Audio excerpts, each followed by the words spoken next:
Ha? Next time!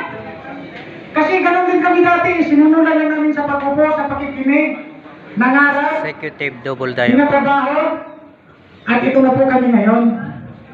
Sunod kami! No? Okay, taas ang kamay dito yung makakasama namin sa Cebu.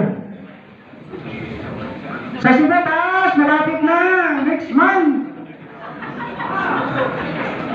Okay, so ang Cebu is 2 times na po ako babalik ng Cebu. First travel ko po siya year 2011. No?